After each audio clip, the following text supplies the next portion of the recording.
Para mim, é um momento muito especial estar na casa do Senhor, onde eu tenho certeza, muitos dos nossos irmãos, que não dizer todos os irmãos, gostariam de ter o privilégio que estamos aqui, apenas a equipe que está fazendo o serviço, está tendo hoje de estar na casa do Senhor. A você que está na sua casa, com a sua família em segurança, o nosso profundo desejo é que você sinta a glória de Deus como nós estamos sentindo aqui neste santuário. Se você está louvando de todo o coração na sua casa, eu tenho certeza que a atmosfera espiritual no teu lar, a bênção do Senhor, a presença do Espírito Santo já está nesse ambiente. Coloque aí no Facebook, amém, glória a Deus, aleluia. Cultue, os internautas também estão participando desse culto de louvor e adoração. Coloque aí no comentário do Facebook que a sua família está acompanhando esse culto, de onde você está acompanhando, qual a sua cidade. Faça seu pedido de oração e nós vamos entregar todos os pedidos a quem pode resolver, que é Jesus Cristo. Nem se preocupe com o coronavírus, ele também cura coronavírus. Só ele cura todas as enfermidades. Segundo o livro de Reis, glória a Deus. Capítulo 7.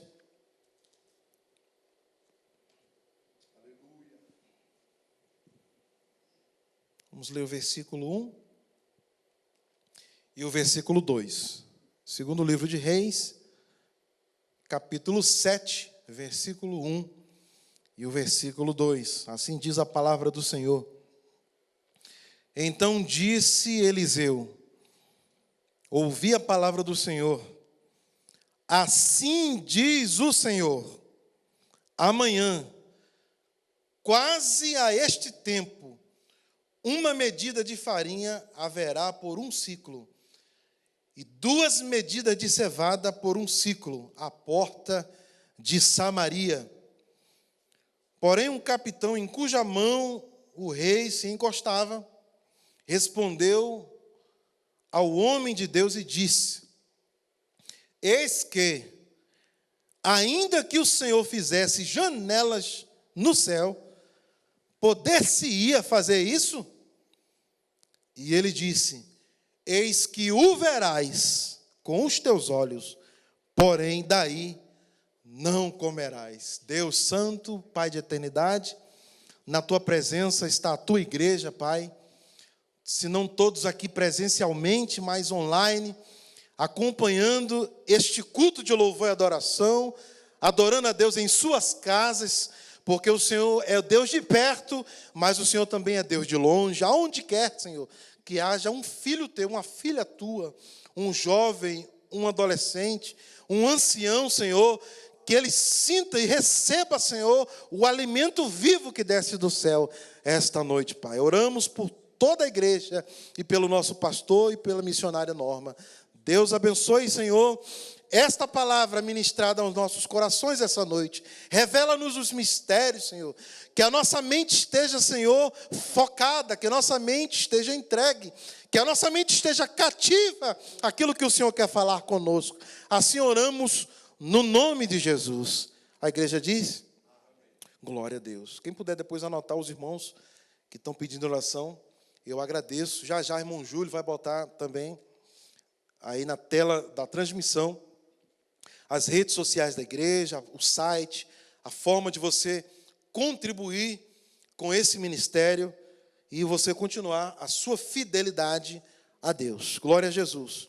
Irmãos, essa palavra no livro de Reis, essa porção bíblica que nós lemos, ela relata uma história das mais tristes para o povo de Israel.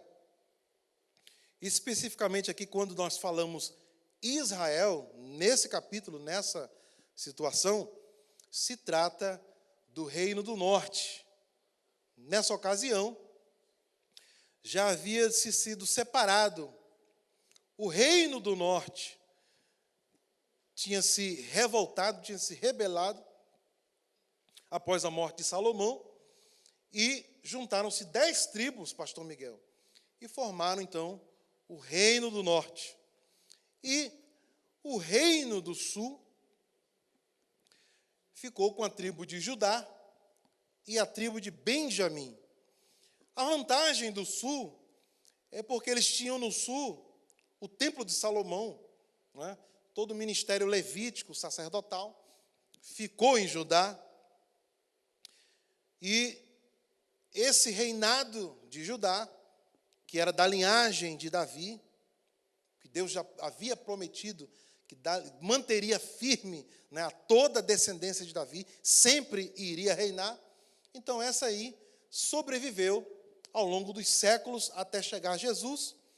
E Jesus, que é o Rei dos Reis, Senhor dos Senhores, da linhagem de Davi, por pai e por mãe, né, tanto por José quanto por Maria, o pai, digamos, a mãe biológica de Jesus, e o pai de Jesus, José, também, pelas duas linhagens, Jesus alcança a descendência de Davi. Ele, que é o Rei dos Reis, ele é o trono de Davi eternamente. Mas não é isso que nós queremos falar. No Reino do Norte, que é essa situação atual aqui, das 10 tribos, reinava Jorão, um dos filhos de Acabe. Acabe, todo mundo sabe, aquele rei maligno, rei perverso, né, que casou-se com Jezabel, uma rainha má, uma rainha que trouxe os profetas de Baal, que trouxe os altares de Baal para Israel, trouxe os profetas de Azera, os altares de Azera, e tudo que havia de errado, tudo que havia de profano, né, aconteceu naquela ocasião de Acabe. Acabe morreu de uma forma violenta, e Deus levantou um homem chamado Elias, naquele momento, um profeta, para combater a idolatria, combater o pecado de Acabe, a sua casa, e Acabe morre, reina no seu lugar Acasias, um de seus filhos. Depois Acasias sai do trono, entra outro filho de Acabe, Jorão. Jorão é o rei de Israel nesse momento, do Reino do Norte. E o Reino do Norte, né, ele mudou de cidade em cidade, mas nesse momento, a capital do Reino do Norte era Samaria, né, e depois a gente vai ouvir muito falar de Samaria. Mais lá na frente, até o próprio Jesus visita, né, Samaria. Era necessário passar por Samaria. Até o próprio Jesus visita Samaria. Existia um preconceito desde essa época da diáspora, da separação do Reino do Norte e do Reino do Sul. Por vezes eles estavam em paz, por vezes até brigavam entre si. E Samaria, a capital do Reino do Norte, nessa ocasião aqui, tinha um inimigo comum à capital de Jerusalém, a capital do Sul, Reino do Sul, Reino de Judá, que era os sírios, a Síria. Até hoje o país Síria, né, está aí. Muitos países do nome bíblico mudaram, mas a Síria permanece até hoje. E no capítulo 6 acontece uma história interessantíssima. O rei Ben-Hadad, ele começa a maquinar, fazer planos de guerra, né, e Deus fala com Eliseu, aquele que também se tornou sucessor do profeta Elias, e o profeta Eliseu avisa ao rei Jorão dos planos do rei Ben-Hadad, por uma vez, por duas vezes, por mais de 2 vezes, 3 vezes, tudo que ele planejava, a estratégia de guerra, todo o ataque que Ben-Hadad queria fazer a Israel, Deus revelava a Eliseu, até o momento que o rei praticamente jogou a toalha e disse assim: não é possível, deve ter alguém aqui no meio de nós que é pelo rei de Israel. Tudo que eu conto, tudo que eu planejo aqui, eles já sabem, eles fogem, eles vêm com um contra-ataque. Eu quero saber o que está acontecendo. Será que temos um espião? E o rei Ben-Hadad ouve uma declaração poderosa, né, de um dos seus servos, que diz assim: olha, não é ninguém aqui do rei que está entregando os planos ao rei de Israel. Mas eles têm lá um profeta, eles têm um homem de Deus, aquele que tudo que você fala é em secreto, na sua cama, na sua câmara de dormir, quando você está lá planejando, Deus, o Deus deles, revela a Eliseu, e Eliseu diz tudo ao rei de Israel. Deus ainda revela os planos do teu inimigo. Fica escondido em Deus, que Ele tem proteção e vai guardar a tua vida.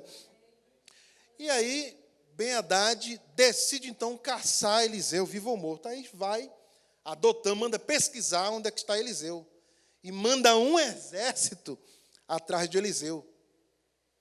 Quando chega lá, eles cercam Dotã, é onde Eliseu estava naquele momento. Amanhecendo, Geazi, um dos moços de Eliseu, vai afora e percebe a cidade de Dotã cercada pelo exército e dá um grito de pavor. Diz: ai, meu Deus! Geazi se desespera. Eliseu está lá dentro, está tranquilo. Geazi entra e diz: meu senhor, a cidade está cercada por um grande exército e eles querem falar contigo, eles querem te levar. Aí Eliseu faz uma oração rápida, objetiva e poderosa. Eliseu faz uma oração dizendo assim: Senhor, abre os olhos desse moço. Somente isso. Quando Eliseu faz essa oração, começa Geazi a perceber que existia uma multidão de carros, cavaleiros de fogo ao redor da casa de Eliseu, muito maior do que o número do exército de Ben-Hadad que estava cercando Dotã. E aí Geazi se fortalece, se alegra em Deus e Eliseu passa essa mensagem poderosa: maior é o que está do nosso lado, maior é o que está te guardando, maior é o que está na tua casa, maior é o que está contigo no teu trabalho, maior é o Deus que te escolheu e te chamou e te trouxe para esse lugar. Deus é maior na tua vida. Fica com esta palavra, que aquele que te chamou não te deixa sozinho um minuto sequer. E aí Eliseu faz outra oração e diz assim: Deus, cega os olhos desse exército. E aquele exército fica cego. E agora todo o exército na mão de Eliseu. Ele diz assim: me acompanha. E aí eles começam a fazer uma caminhada, Flávio, lá de Dotã até Samaria. Quando chega em Samaria, Eliseu faz outra oração: Senhor, agora abre os olhos desse exército. E ele se vê agora cercado dentro de Samaria, dentro da cidade fortificada. E o rei Jorão disse assim: e agora, Eliseu, meu pai? Eliseu era chamado de meu pai, era um respeito muito grande, como se fosse o pai da nação. E aí o rei Jorão disse assim: mato eles agora ou não? Aí Eliseu disse: não, não vamos matar eles não. Eles não são prisioneiros de guerra. Coloca pão e água para os nossos inimigos. E Eliseu manda alimentar o exército inimigo. Depois de alimentados, eles agradecem, né, o escape ali.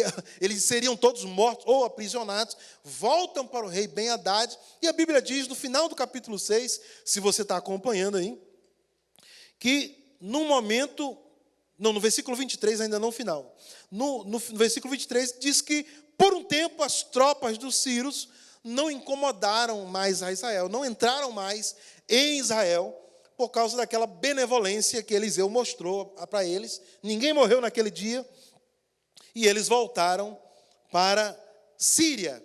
Passado um tempo, o rei da Síria decide cercar Samaria como uma forma de vingança.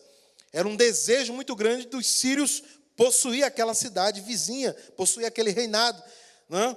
E aí o rei de Samaria disse assim: olha, qualquer estratégia que a gente faz, o Deus deles avisa, então o que a gente vai fazer? Nós não vamos fazer nada, nós vamos só cercar a cidade. Cercou a cidade com todo o exército, um grande exército.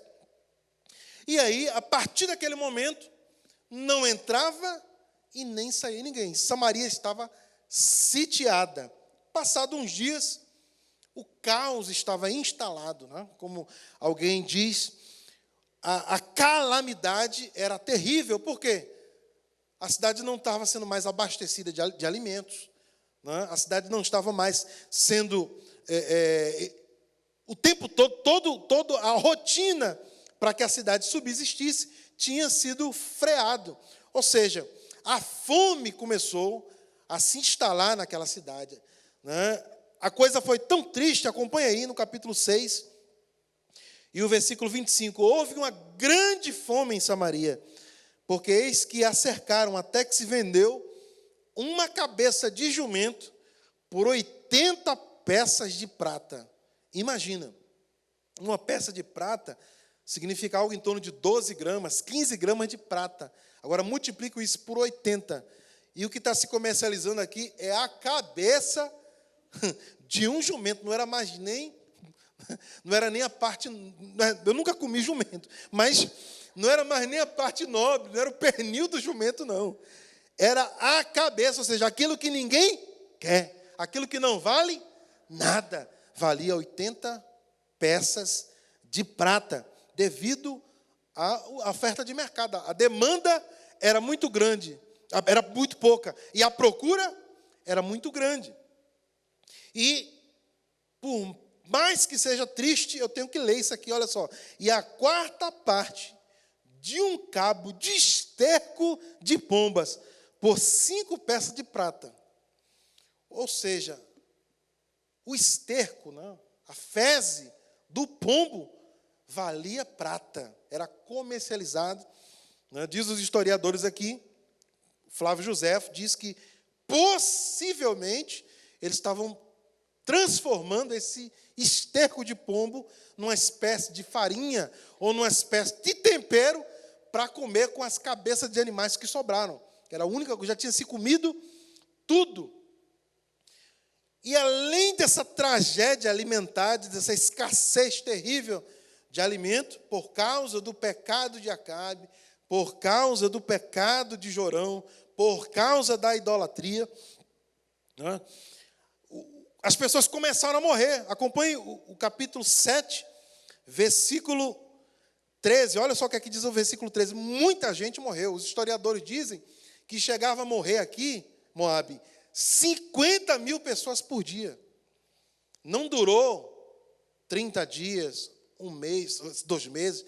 Os historiadores dizem que é possível que isso aqui tenha durado 1 ano. Então, as pessoas começaram a morrer de fome, morrer de fome, morrer de fome. Versículo 13 do capítulo 7 diz o seguinte: um dos seus servos respondeu, diz: tomem-se, pois, 5 dos cavalos do resto que ficou aqui dentro, pois toda a multidão dos israelitas que ficaram aqui, de resto, terá a mesma sorte da o quê?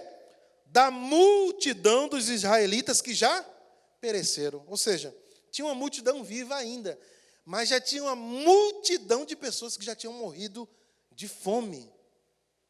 A tragédia era incalculável. Das duas, uma. Ou eles se rendiam, ou todo mundo iria morrer de fome. A cidade estava sitiada. Pasme o que nós vamos ler aqui. Eu amo a Bíblia, a palavra de Deus, que ela não esconde. Ela não esconde nada de bom e também não esconde nada de ruim. A história é relatada como ela aconteceu de fato. Olha só, versículo 28 do capítulo 6. Pasmem. Vamos ler o 26. E sucedeu que, passando o rei pelo muro, uma mulher lhe bradou, dizendo: acode-me, ó rei, meu senhor. E ele lhe disse: se o Senhor te não acode, de onde te acudirei eu? Da eira ou do lagar? Disse-lhe mais o rei: que tens? E disse-lhe ela: esta mulher me disse: dá cá o teu filho, para que hoje o comamos, e amanhã comeremos o meu filho. Cozemos, pois, o meu filho, e comemos. Mas dizendo-lhe eu ao outro dia: dá cá o teu filho, para que o comamos, escondeu o seu filho. E sucedeu que, ouvindo o rei as palavras desta mulher, rasgou as vestes e ia passando pelo muro, e o povo viu que trazia cilício por dentro sobre a sua carne. Então, não há nada pior do que se imaginar, além da fome, além do estado de medo de morrer. Todo dia eles tinham medo de morrer. Amanhecia, não sabia se chegava o final do dia, eles não sabiam se o exército sírio iria invadir a fortaleza, eles não sabiam, viviam sob dúvida. Ao final, já começaram a comer os mortos. Me permita aumentar a explicação. Com certeza, eles só tomariam a atitude de comer uma criança que ainda estava viva, de matar para poder comer, se eles já tivessem comido aqui, os que já tinham morrido. É uma coisa lógica. Então, o canibalismo já estava acontecendo. Claro que Deus não tolera, não aceita, não era costume, não estava na lei de Moisés. Isso não é autorizado. Deus abominava qualquer tipo de sacrifício humano. Mas eles estavam até sacrificando os próprios filhos. Tamanha era a calamidade. Ou seja, não há situação pior. Esse capítulo 7 e o capítulo 6 é um dos piores capítulos da história de Israel. E aí o rei Jorão entende que é punição do Senhor, que é permissão, nada foge ao controle do Senhor. Tudo o que acontece está nas mãos de Deus. E aí no versículo 33, ele diz o seguinte: vamos matar Eliseu. Hoje eu quero arrancar a cabeça de Eliseu. E termina dizendo assim o capítulo 6, versículo 33, diz: estando ele ainda falando com eles, Eliseu, né? Eis que o mensageiro descia a ele, o mensageiro do rei, e disse o rei: eis que este mal vem do Senhor. Que mais, pois, esperaria do Senhor? Ou seja, o rei reconhece aqui nesse momento todo o seu pecado, toda a sua falha, tudo de errado que eles estavam fazendo, e entende, é o Senhor que controla tudo, foi o Senhor que permitiu. Ou seja, trazendo para os nossos dias, eu sei que na sexta-feira a gente sempre procura trazer uma palavra mais de estudo bíblico, mas hoje em especial, eu orando, pedindo a Deus uma reflexão, Deus me fez lembrar esse texto de calamidade. E eu penso que muita gente hoje tem esse mesmo sentimento, o sentimento de como será o amanhã. Será que eu já estou infectado por essa doença? Será que se eu for infectado, terei tratamento? Será que vai ter vacina? Quando a vacina vai chegar? Amanhã eu vou no mercado, será que eu vou encontrar comida para comprar? As pessoas estão vivendo nessa dúvida. Isso fica povoando a mente das pessoas, porque quanto mais se fala, mais o assunto cresce. Quanto mais foca, mais cresce. E eu quero trazer à sua memória essa noite que tudo está no controle de Deus. Tudo que está acontecendo no mundo é bíblico, é permissão de Deus. Nenhuma enfermidade, nenhum terremoto, nenhuma peste, nenhuma guerra está fora da Bíblia. Nós estamos vivendo a Bíblia. Tudo isso que sirva para nos despertar, que sirva para nos unir, que sirva para nós buscarmos mais a Deus, que sirva para nós pensarmos mais em Deus. Ei, para de pensar no coronavírus, começa a pensar no dono do universo, naquele que deu seu filho, entregou em morte de cruz e disse: eu te salvo de tudo, do coronavírus também. Ei, o coronavírus não te pega, porque Deus é quem te guarda. Começa a pensar nas coisas de Deus. Israel estava vivendo aqui o momento de jogar a toalha. O rei olha para aquela situação de ver canibalismo. Imagina, meu querido irmão, uma mãe aceitar matar o seu próprio filho, colocar na panela para fazer um cozido e comer. É um negócio até difícil de falar, irmã Cidélia. Mas aconteceu. Devido à calamidade. É muito triste. Gente, o que aconteceu agora na Itália, os médicos decidindo se eu vou tirar o respirador desse aqui, vou colocar nesse aqui, pronto, quem vai morrer hoje, esse aqui, imagine. É calamidade. Mas Deus me trouxe aqui essa noite para te dizer: Deus está acima da calamidade, Deus está acima das doenças, Deus está acima dos terremotos, Deus está acima das guerras, Deus está acima dos problemas, Deus está no controle da tua vida.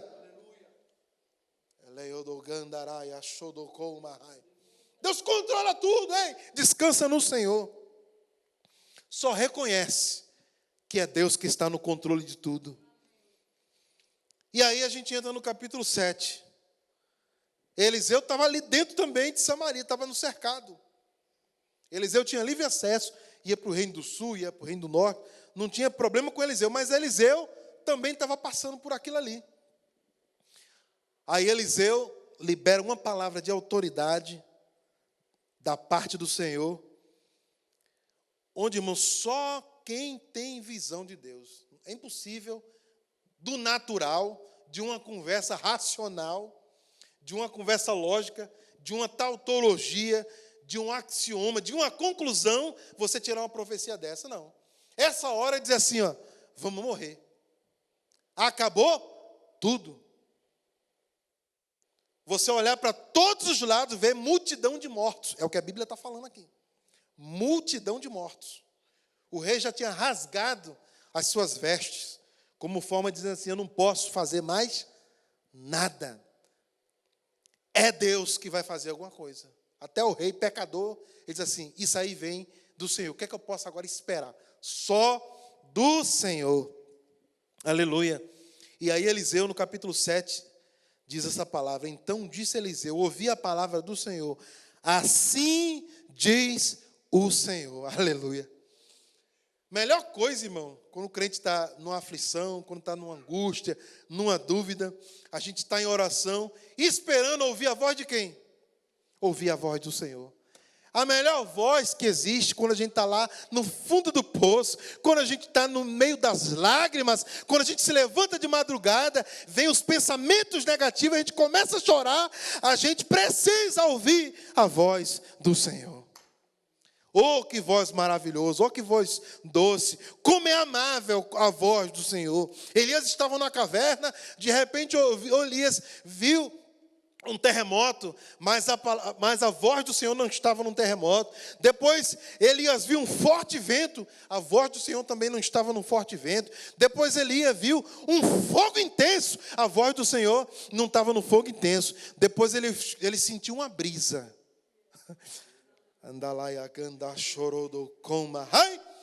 Ele sentiu uma brisa, e naquela brisa, ele ouviu a voz do Senhor com ele, e o Senhor falou, Elias, estás fazendo o que nessa caverna?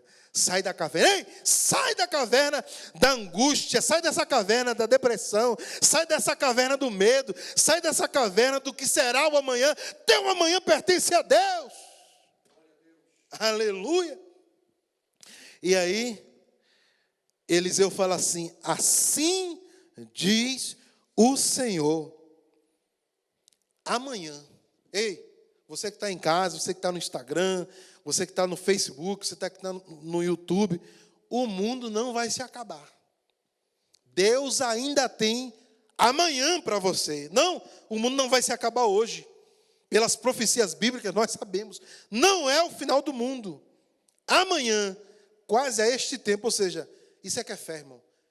Uma profecia que só dura 24 horas. Amanhã, a esse tempo, Eliseu fala, uma medida de farinha haverá por um ciclo. Ou seja, se estava se comprando uma cabeça de jumenta por 80 ciclos de prata, amanhã, uma medida de farinha haverá por apenas um ciclo, e 2 medidas de cevada por um ciclo à porta de Samaria. Quem olha a situação, quem está olhando a Samaria sitiada, Samaria cercada, Samaria cheia de mortos, Samaria vivendo canibalismo, de mãe comendo o próprio filho, Samaria que já tinha o rei rasgando as suas roupas, Samaria no meio da lamaçal de pecado, da idolatria, mas Samaria tinha um homem de Deus que enxergava amanhã. Ei, Deus está dizendo, ainda tem o amanhã na tua vida, não se acaba hoje. Porém, aquele capitão que estava ali, ao lado do rei, possivelmente alguém ainda de grande autoridade, talvez um dos líderes do exército, olhou só com os olhos naturais. Não olhou pela fé. E ele diz assim, é impossível, não tem como não. E ele está falando o que a maioria pensava, só que ele falou. A maioria pensava, vou morrer, vai se acabar. Eliseu está dizendo assim, amanhã tem comida à vontade, e bem baratinho. Amanhã tem muita comida, e a gente não vai precisar ir buscar. A comida vai estar na porta da cidade. Aí o capitão diz assim, eis que, ainda que o Senhor fizesse janelas no céu, capítulo 7, versículo 2, pudesse fazer isso? Eu me lembrei que quando A palavra janela no céu é citada lá no livro de Gênesis, capítulo 7. É quando o dilúvio chega, não é? E Deus abre as comportas do céu e chove e inunda tudo. O dilúvio também é científico, já foi comprovado que o dilúvio é científico. Outra citação que fala sobre janelas no céu é o texto de Malaquias 3:10. Malaquias 3:10 diz: trazei todos os dízimos à casa do tesouro, para que haja mantimento. E aí a única vez que Deus, única vez na Bíblia, não tem um outro versículo que Deus permite que ele seja questionado, que ele seja testado, que ele seja provado. Aí Deus diz assim: fazendo isso, pode me testar, fazei prova de mim. O profeta Malaquias falando para os sacerdotes, para o povo de Israel: fazei prova de mim. Se eu, Deus, não abrirei as janelas dos céus e mandarei uma abastança que vocês não vão ter nem aonde guardar o que eu vou mandar. Dá a ideia, claro, o profeta Malaquias ali dá a ideia de que Deus permitiria uma grande chuva, uma abundante chuva, e, obviamente, uma abundante colheita que eles não conseguiriam nem aonde guardar essa colheita. É outra citação que fala de janela do céu. Esse capitão aqui, ele cita o termo janela no céu, como se ele quis dizer o seguinte: olha, o céu está tão fechado, Deus está tão distante de nós, a gente está se sentindo tão abandonado, que nem janela vai se abrir. Eu não consigo acreditar no que o profeta Eliseu falou agora.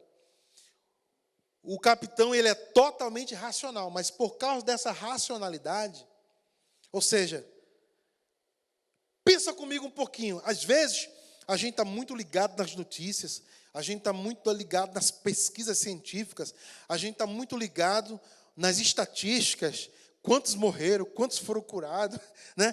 Tem gente que bota ao vivo as estatísticas e fica acompanhando o dia todo. Meu querido, você está feito o capitão.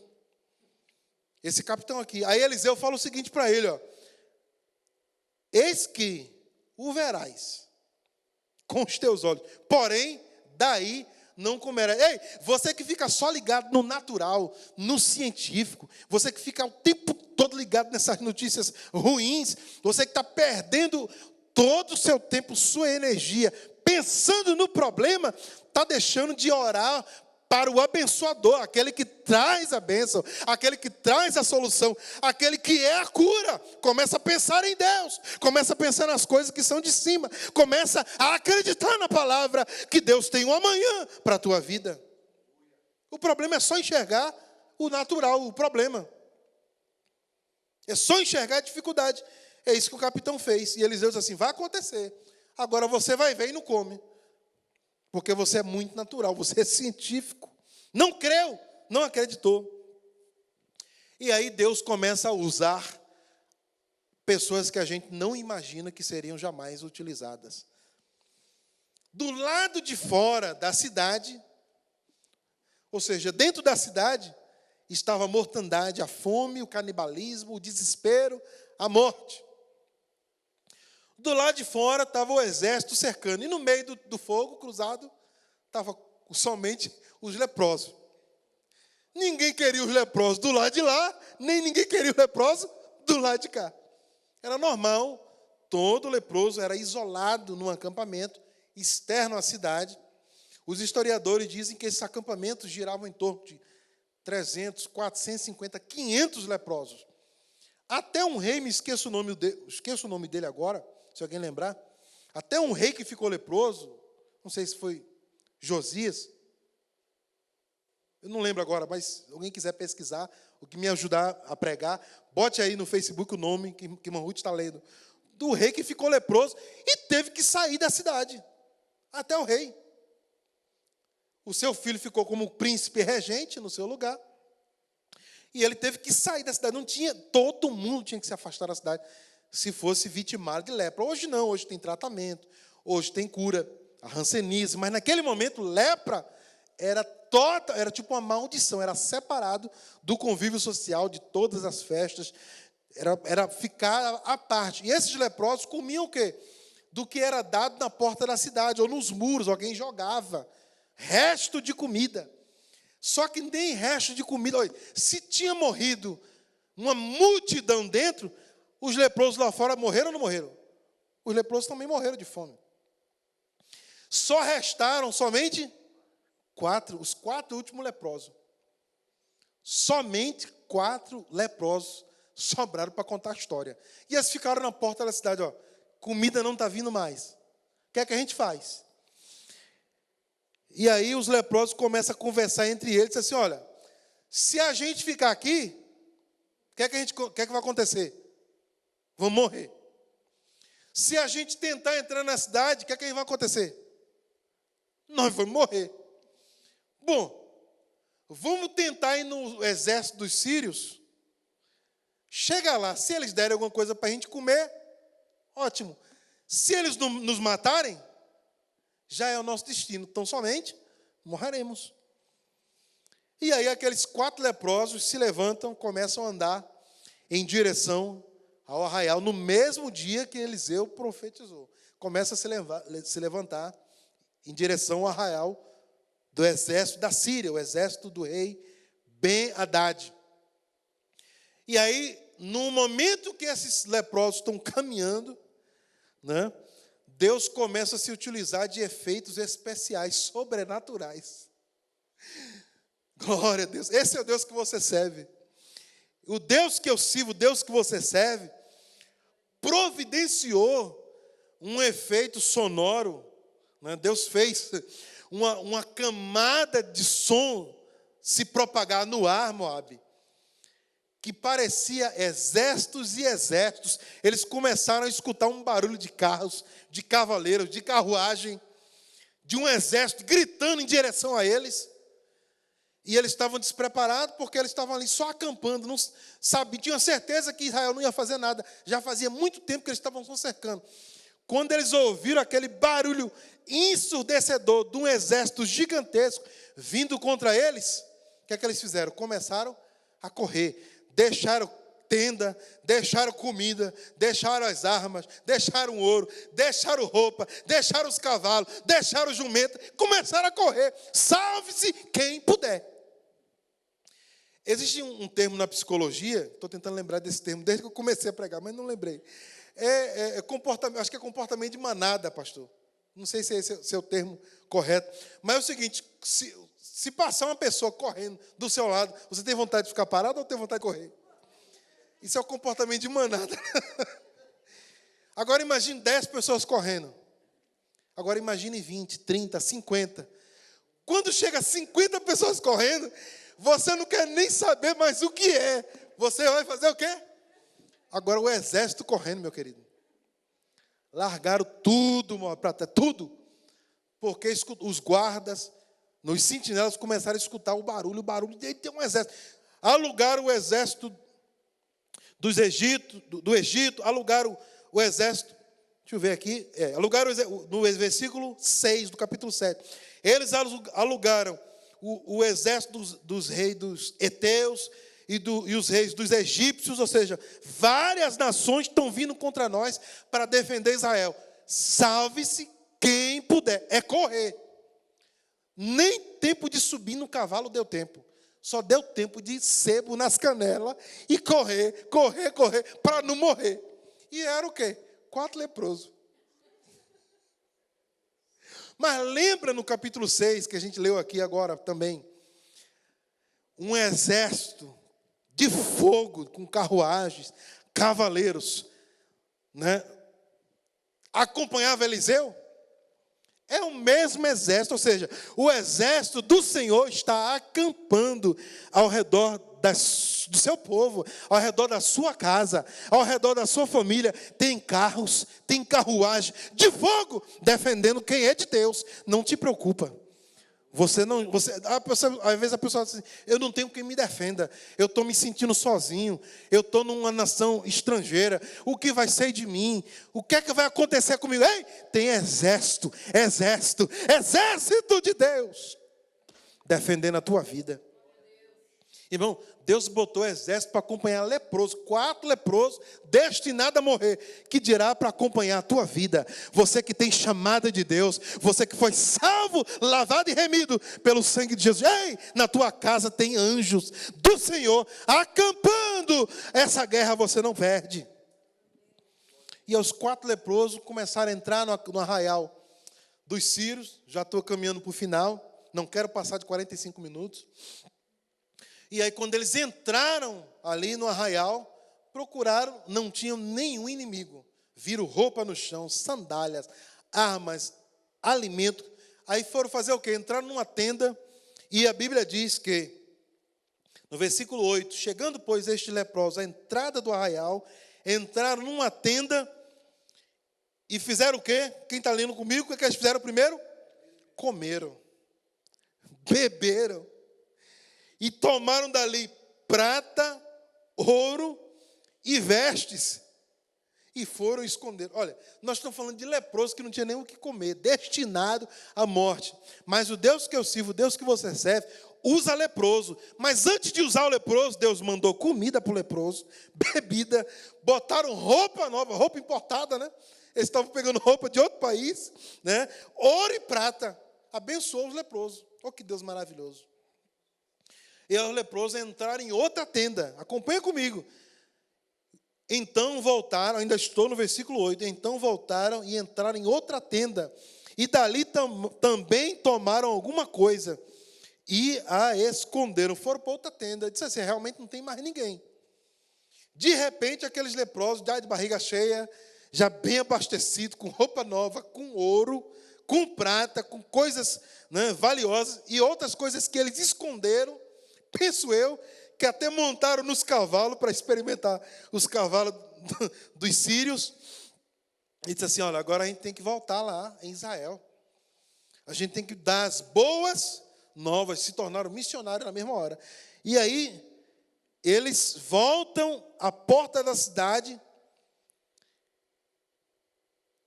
Estou no versículo 10 agora. Vieram, pois, e bradaram aos porteiros da cidade e lhes anunciaram, dizendo, fomos ao arraial dos sírios, e eis que lá não havia ninguém, nem voz de homem, porém só cavalos atados e jumentos atados, e as tendas como estavam andando. Ou seja, Deus expulsou o exército dos sírios e ficou toda a riqueza dos sírios, todo o arsenal de comida, de materiais, de ouro, tudo, do rei Ben-Hadad, tudo ficou ali, de presente, na mão agora dos leprosos. E os leprosos vieram dizer na porta da cidade, só que a gente sabe que vocês também precisam, ou seja, vem conosco.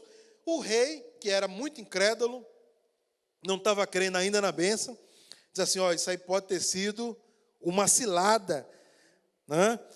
Nós não vamos não. Aí alguém diz assim, rei, pega aí 5 dos cavalos que ainda estão vivos, manda para espiar, né, atrás do exército dos sírios, e vamos ver realmente se eles fugiram, se o que eles estão falando é verdade. O rei também, ainda meio temeroso, não mandou 5. Olha o versículo 13. Tomem-se, pois, 5 dos cavalos do resto que ficou aqui dentro. Né? Já lemos essa parte. Aí o 14 diz assim, ó, tomaram, pois, 2 cavalos. O rei ainda foi medroso. O conselheiro disse assim, manda 5. O rei disse assim, manda só 2. Não estava acreditando mesmo.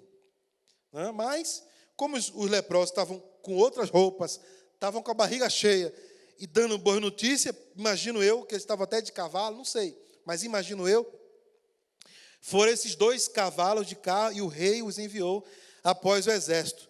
Foi constatado que a notícia era veraz, era fidedigna, era uma notícia real, não era fake news. Deus tinha operado um grande milagre e expulsou um exército todinho só com o barulho de carro de fogo, carruagem, de um exército espiritual. O exército de Deus não precisou fazer nada. O exército de Deus só precisou se mover. Irmão, esse negócio aqui é para quem crê, viu? Eu quero te dizer o seguinte, o exército de Deus vai se mover sobre a causa do povo de Deus. O exército de Deus vai trazer um amanhã para o seu povo. O exército de Deus vai entrar na situação. É o exército de Deus. Confie. ainda vai ter o amanhã na tua vida. E aí, todo aquele povo foi ao arraial dos sírios, comeram à vontade, trouxeram tudo, e aí trouxeram tanta coisa que até acho que penso eu que aqueles que não foram ainda tinham dinheiro para comprar. Pronto, se você não foi lá, eu vendo. E estava sendo vendido a preço de nada. Uma porção de farinha por um ciclo, por um ciclo, 1 para 1. Um ciclo, no versículo 18, olha só. 2 medidas de cevada por um ciclo, 2 de cevada por um ciclo, 2 para 1. E 1 medida de farinha por um ciclo, 1 para 1. O que era 80 peças de prata, por uma cabeça de jumento, agora é 1 para 1 de medida de farinha. Ou seja, tem comida à vontade. Só que aquele capitão que não tinha crido na bênção, aquele que estava só olhando o problema, aquele que já não acreditava mais em Deus, aquele que insultou o profeta, assim, nem se Deus abrir janela do céu. Deus não só abre janela, Deus abre porta no céu, Deus manda do céu aquilo que Ele quer, quando Ele quer abençoar. Deus mandou, foi um exército, e todo aquele povo comeu à vontade, houve paz, houve bonança naquele reinado. E todo aquele capitão, o rei disse assim, fica aí ó, na porta da cidade, você que é um dos chefes, então fica aí organizando o entra e sai. Só, meu querido, quando foi avisado assim, tem comida no exército do arraial, foi carreira, a mesma carreira que os sírios deram, né, para poder fugir do barulho do exército celestial, a mesma carreira o povo de Israel deu para ir buscar comida, porque a fome era muito grande. Faz-me lembrar quando eu estava no acampamento da aeronáutica, passando 3 dias no primeiro acampamento, né, a gente sai com um cantilzinho de água, né, e uma panelinha desse tamanho com a ração do militar. Né, e essa ração acaba na primeira refeição, porque a fome é muito grande. Né, a gente caminhou dali em Guaratinguetá, a gente caminhou por dentro ali da mata, algo em torno de umas 4 horas, 5 horas de caminhada. Quando a gente chegou, a primeira coisa que a gente fez foi o quê? Devorar aquela refeição que era para os 3 dias. A fome era muito grande. E a partir daquele dia, então, a gente teria que buscar comida na mata. Tivemos que aprender a sobreviver. O curso é isso, né? Eu passei 1 ano e meio na faculdade da aeronáutica e a cada 6 meses tinha 3 dias de sobrevivência. Eu não posso dizer que era fácil. Não é fácil passar necessidade, não é fácil dormir no meio da mata, não é fácil buscar comida, comer alguma coisa que você acha que pode ter algum tóxico, algum veneno e sobreviver. Mas nós sobrevivemos. 3 dias, irmão, 3 dias para mim parecia 3 meses, Flávio. A hora não passava, né? Não anoitecia nem amanhecia, era muito sofrimento. E durante o dia todo era aula disso, aula daquilo outro, os comandantes dando aula, e eles faziam questão de abrir o carro que vinha do quartel, com muita comida para os comandantes comer. Os comandantes comiam na frente da gente, mas comia tudo do bom e do melhor, muita carne assada, e a gente só podia comer o que estava na mata, passando muita fome e muito frio. Foi a primeira vez que eu peguei menos de 0 grau, ali naquele acampamento em Guaratinguetá. Era muito frio, muitos alunos desistiram por causa de hipotermia, muito frio, pedia para desligamento do curso e desistiam. Mas, graças a Deus, nós resistimos. E 3 dias eu penso que foi um aprendizado que marcou tanto a minha vida, aqueles acampamentos, que eu jamais consigo esquecer o que é fome. Eu jamais consigo esquecer o que é dormir mal, eu jamais consigo esquecer o que é ficar em alerta, com medo dos animais, com medo, né, do perigo, da dúvida. E imagina o que eles aqui passaram. Mas eu tenho para te dizer essa noite o seguinte: ei, ainda tem uma manhã de Deus para a tua vida. Vamos ficar de pé, vamos orar por aqueles que pediram oração. Não sei se alguém anotou, se alguém puder me dar os nomes, ou se não anotou ainda. Já anotou, pastor? Aleluia. Nós iremos orar aqui pelos irmãos que estão em Sorocaba assistindo o culto online da Assembleia de Deus Missionária El Shaddai.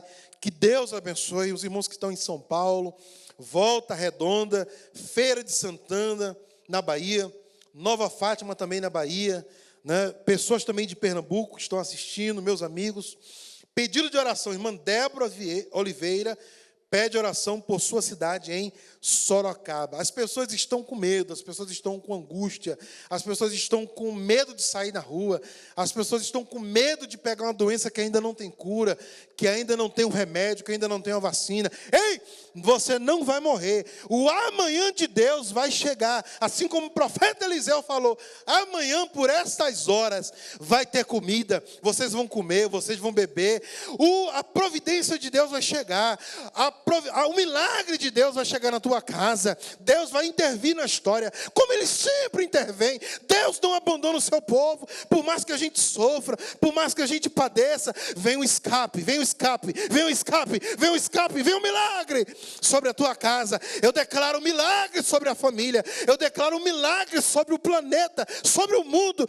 O mundo vai ver a cura dessa doença, a cura dessa enfermidade. Deus vai dar inteligência aos cientistas e nós vamos ver a mão poderosa do Senhor agindo em favor do seu povo e a favor da humanidade. Deus tem um compromisso, Deus tem uma aliança com o seu povo. Ei, você não vai morrer. Tira a dúvida do teu coração, você não vai perecer.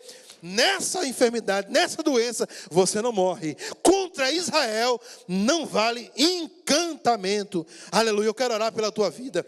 Deus Todo-Poderoso, eis aqui a tua igreja, Senhor, online, Pai. Hoje nós não podemos nos reunir todos num só lugar, Pai, mas aqui está o teu povo, aqui em Dallas, aqui em Carrollton, aqui, Senhor, em Gainesville, Senhor, os pastores, cada um na sua casa. Nesse momento o teu povo está de pé, Senhor, com as mãos levantadas em sua casa, Pai. Senhor, o Senhor está contemplando a tua filha chorando, o Senhor está contemplando essa mãe abraçada com o filho agora, o Senhor está contemplando esse pai que ajoelha, ó Senhor, pelo seu parente que está no Brasil, ó Senhor, essa filha que derrama lágrimas, Senhor, de dúvidas, porque já perdeu o seu trabalho, porque não tem mais dinheiro, Senhor, para comprar o alimento para sua casa. Deus, o Senhor permitiu aquela fome em Samaria, o Senhor permitiu aquela cidade ser cercada, o Senhor permitiu aquele lockdown,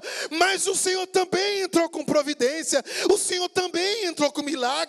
O Senhor enviou um exército, e aquele exército não precisou guerrear, aquele exército só precisou se mover. Deus, move o exército aqui neste planeta, nessa noite, Pai. Nos dá um novo amanhã, Pai, que amanhã possamos acordar mais tranquilos, que o teu povo possa dormir, Senhor, em paz. Oh, Pai, que a tua igreja possa ter um sono reparador, porque é o Senhor quem guarda, o Senhor que está com as mãos estendidas. E quando a tua mão está estendida, ninguém pode fazer a tua mão voltar atrás.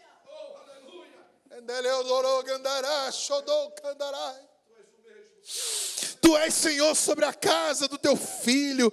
Ó Pai, sustenta, manda o necessário, entra com providência, Senhor.